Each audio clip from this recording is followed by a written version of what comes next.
नमस्कार दोस्तों, स्वागत है आपका एक बार फिर से आपके अपने YouTube चैनल कंपटीशन प्रिपरेशन पे। आई होप आप सारे बहुत अच्छे होंगे और अच्छे से पढ़ाई भी कर रहे होंगे। इस बार क्या हुआ, सीजीएल 2024 के टीयर 1 के कुछ शिफ्ट में क्वाइन रिलेटेड क्वेश्चन पूछा गया। पहले क्या होता था, बहुत आसान सा क्वेश्चन क्वाइन से आता था। इस बार थोड़ा सा एसएससी ने ट्रिकी अप्रोच लगाई और जिससे बच्चे काफी प्रभावित हुए। ठीक है कि क्वाइन रिलेटेड ऐसे क्वेश्चन आ रहे हैं जिससे हिल जा रहा है आदमी। पानी पी इसलिए पी रहा हूँ कि लोग बोल रहे थे पानी नहीं मांग पाते हैं लोग। तो क्या प्रश्न ऐसा पूछा और क्यों नहीं हो पा रहा था वो समझते हैं। देखो, वैसे तो प्रश्न को पढ़ा जाए तो ये गलत आएगा। कैसे? क्योंकि एक पेमेंट है 120 रुपए की, जो 10 रुपए, 5 रुपए और 2 रुपए के सिक्कों के रूप में पे की जाती है। टोटल 25 क्वाइन यूज किए जाते हैं। तो आपको बताना है कि 10 रुपए के कितने क्वाइन यूज किए जाते हैं। अभी प्रश्न ऐसा है। पहले अगर हम बात करें तो पहले दूसरे तरीके से आता है, वो भी दिखा दूंगा। और इस बार जो प्रश्न है उसको कैसे करना है, इतना भी टफ नहीं था पर लोगों ने टफ बना दिया। क्या पूछा गया?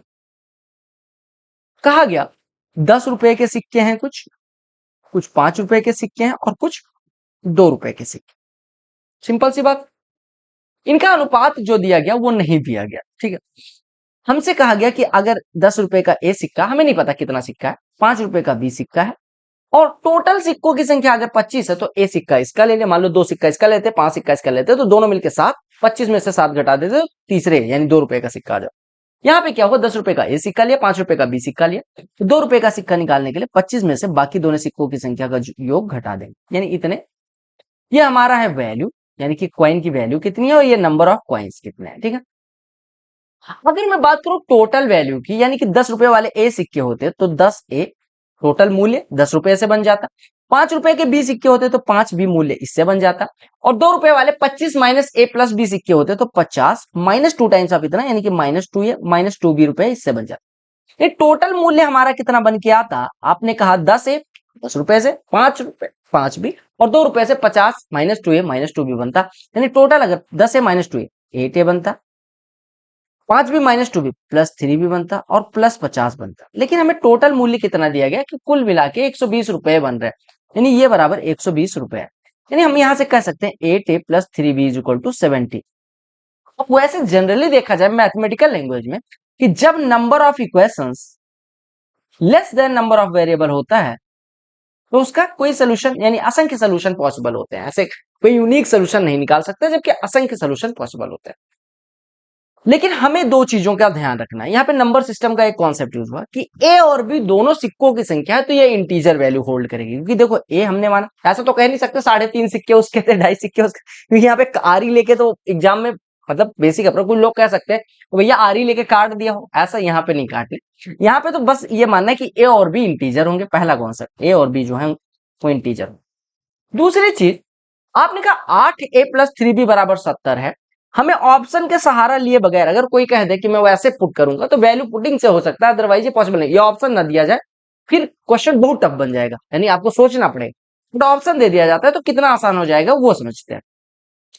हम कहते हैं कि अगर हमें किसके सिक्कों की संख्या पूछेगी 10 रुपए के, यानी ए की वैल्यू हम पुट, ए की 4 वैल्यू जो आपको यहाँ पॉसिबल दी गई है, क्योंकि 10 रुपए के हमने ए सिक्के माने तो ए की 4 पॉसिबल वैल्यू। अगर हम a बराबर 10 यानी कि a बराबर 10 ले लें, 10 रुपए के सिक्कों की संख्या 10 ले लें, तो 10 अट्ठे 80 रुपए बन जा रहे हैं। 80 + 3b = 70 नहीं हो सकता, क्योंकि b हमेशा पॉजिटिव होगा और इंटीजर होगा। यानी कि क्यों? क्योंकि सिक्कों की संख्या कभी -2 सिक्के तो हो नहीं सकते। यानी कि b और a की वैल्यू को पॉजिटिव लेना है और इंटीजर लेना है। तो अगर हम a बराबर 10 ले लेंगे तो b की वैल्यू निगेटिव हो जाएगी, यानी कि ये खत्म। अगर हम a बराबर 4 ले लेते हैं तो 8 चौको 32, 32 + 3b = 70, यानी कि 3b = 38, यानी b की वैल्यू कितना हो जाएगा 12.67, जो कि पॉसिबल नहीं है क्योंकि हमें पॉइंट में नहीं जाना, इंटीजर वैल्यू आएगी। तो ये भी खत्म हो गया। अगर हम a बराबर 6 ले लेते हैं तो 48 + 3b = 70, यानी कि 3b की वैल्यू हो जाएगी भाई b = 7.33, वो भी पॉसिबल नहीं है क्योंकि a और b इंटीजर। तो हमारी a की एक ही वैल्यू पॉसिबल है 8। हम यहाँ पुट करेंगे 8 8 64 + 6 = 70, तो b की वैल्यू 2 हो जाएगी और a की वैल्यू 8 हो जाएगी। हमसे a की वैल्यू पूछी गई थी, हमने कहा 8 सिक्के हो। अब हमसे 10 रुपए के सिक्के पूछे जाते, 5 रुपए के, 2 रुपए के, तीनों निकाल सकते। Simple sir. अब आते हैं दूसरा प्रश्न जो इसी टाइप का पूछा गया, ये देख लेते हैं। अगला प्रश्न जो 9 सितंबर फर्स्ट शिफ्ट का शायद है, उसमें क्या पूछा गया, कहा गया आर जो है 100 रुपए पे करता है पी को 5, 2 और 1 रुपए के क्वाइन के रूप में। हमने कहा 5 रुपए उठाए, 2 रुपए उठाए और 1 रुपए उठाए। ठीक है।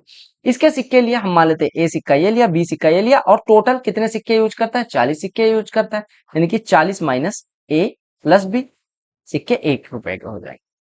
हमने कहा 5 रुपए के, यानी ये 5 रुपए के ए सिक्के होते तो 5 ए मूल्य बनता, 2 रुपए के बी सिक्के होते 2 बी मूल्य बनता, 1 रुपए का 40 माइनस इतना सिक्का होगा, तो 40 माइनस अंदर कर देते हैं, माइनस से माइनस बी, और ये टोटल मूल्य बन के आया 100। यानी हमने कहा 5 ए माइनस से 4 ए प्लस बी बराबर 60। अब एक बात बताओ, देखो ए और बी पे दो चीजें लागू होती हैं कि ए और बी हमेशा इंटीजर होंगे, क्योंकि सिक्कों की संख्या निगेटिव नहीं हो सकती, यानी -2 सिक्के नहीं हो सकते, और आधा भी नहीं हो सकता, क्योंकि आरई एग्जामिनर कहता है कि आरई लेके नहीं आओगे, एग्जाम में तो कॉइन्स नहीं अलाउड होते, तो आरई कैसे लेके जाओगे? यानी कि आधे सिक्के, 1.5 सिक्के, 2.5 सिक्के ऐसे, या 2.33 सिक्के नहीं होंगे, और निगेटिव भी नहीं हो सकता, यानी ए और बी को इंटीजर भी लेना है और पॉजिटिव भी लेना है। 4a प्लस बी बराबर 60। अगर हम कहें कि ए बराबर ए, क्या हमें निकालना क्या है? 5 मूल्य वर्ग, यानी कि 5 रुपए के सिक्कों का ऑप्शन दिया गया 13, 18, 16 और 17, यानी ए की वैल्यू 5 रुपए के कितने सिक्के हमने माने? एक। ए की वैल्यू 13, 18, 16 और 17 लेनी। अब आपको पता है कि ए की वैल्यू अगर हमने 15 से ज्यादा ली तो बी की वैल्यू निगेटिव हो जाएगी, क्योंकि 60 प्लस बी बराबर 60 से बड़ा कुछ भी लेंगे और प्लस बी बराबर 60 आ रहा है, यानी बी निगेटिव हो जाएगा। 15 से बड़े जितने ऑप्शन है सारे काट दो, बाकी जो बचा वही आंसर हो जाएगा। ऐसे सॉल्व हो सकता था एग्जाम में। लेकिन अब मान लो 13 से छोटा 12 दिया गया होता तब, तो आपको चेक करना पड़ता, क्योंकि यहां से 4 12 48 हो गया, और प्लस बी बराबर 60, यानी बी की वैल्यू 12 पॉसिबल थी। आप कह सकते हैं कि 11 दिया गया होता तो भी पॉसिबल था, क्योंकि ए बराबर 11 अगर हम ले लेते तो 44 प्लस बी बराबर 60, यानी कि तब आपको चेक करना पड़ेगा कितनी छोटी छोटी वैल्यू हो सकती है। आपने कहा बी की वैल्यू 40 से ज्यादा नहीं हो सकती, ठीक है, यानी बी को 40 हम ले सकते हैं या नहीं ले सकते। आपने कहा अगर हम बी को 40 ले लिया, सिक्कों की संख्या ही 40 ले ली, तो ए की वैल्यू 0 होनी चाहिए, क्योंकि हमें टोटल सिक्के 40 लेने, यानी बी की वैल्यू मैक्सिमम कितनी ले सकते हैं?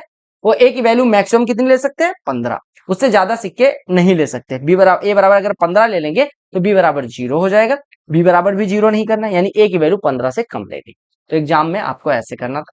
मिनिमम कितने सिक्के ले सकते हैं वो आपको कमेंट सेक्शन में बताना, ठीक है, समझ आ गया। अब पहले कैसे प्रश्न आते थे इससे, ये देख लो। पहले ऐसे प्रश्न आते थे कि एक बैग है जो 1 रुपए 5 रुपए, ऐसा भी प्रश्न आपकी पूछा गया, लेकिन 2 प्रश्न इस टाइप के पिछले कॉन्सेप्ट पे बेस्ड पूछे गए। अब समझ आ गया ना? आपको क्या काम करना है? आपको ये याद रखना है कि ए और बी जो होगा वो इंटीजर रखना है और पॉजिटिव रखना है, बस। बाकी ऑप्शन दिए गए होंगे उससे सेटिस्फाई करवा लेना। अगर एक मनी बैग है, 1 रुपए 5 रुपए 10 रुपए के सिक्के हैं, ठीक है, 3:5:7 के रेशियो में, हमने कहा ठीक है। अगर टोटल बैग, अभी एक बात बताओ, 1 रुपए का, 5 रुपए का और 10 रुपए के सिक्कों की संख्या 3 5 7 होती है, 3 रुपए इससे बनते, 25 रुपए इससे बनते और 70 रुपए इससे बनते। ये टोटल रुपए तब कितने हो जाते? 70 25 95 3 98। लेकिन हमारे रुपए 98 ना होके 980 थे, यानी इसका 10 गुना। अब आपको पता है सिक्के तो, यानी सिक्के की वैल्यू तो 10 गुना बढ़ेगी नहीं, ये वैल्यू थी, ये नंबर ऑफ कॉइन्स थे, तो बढ़ेगा क्या? आपने कहा अगर हम सिक्के की वैल्यू, यानी 1 रुपया ऐसा तो है नहीं 10 रुपया हो जाएगा, यानी 1 रुपए की वैल्यू हमने रखी, कहते 10 रुपया होगा, तो हमारे नंबर ऑफ कॉइन्स ही बढ़ सकते हैं। जो एक रेशियो आया 10 के बराबर, तो 3:30, 5:50 और 7:70 के बराबर, हमें 10 रुपए के सिक्कों की संख्या पूछी जाती थी, 70 कर देते। तो आप ऐसे प्रश्न में आपको कोई डाउट नहीं होना चाहिए। आई होप आपको समझ में आ गया होगा। अपनी प्लेलिस्ट चल रही है SSC CGL 2024 tier 1 solve paper, बहुत अच्छे से एग्जाम अप्रोच से करवा रहे हैं, वो भी चेक करें। मिलते हैं अगली वीडियो में, तब तक के लिए bye bye, take care, love you all.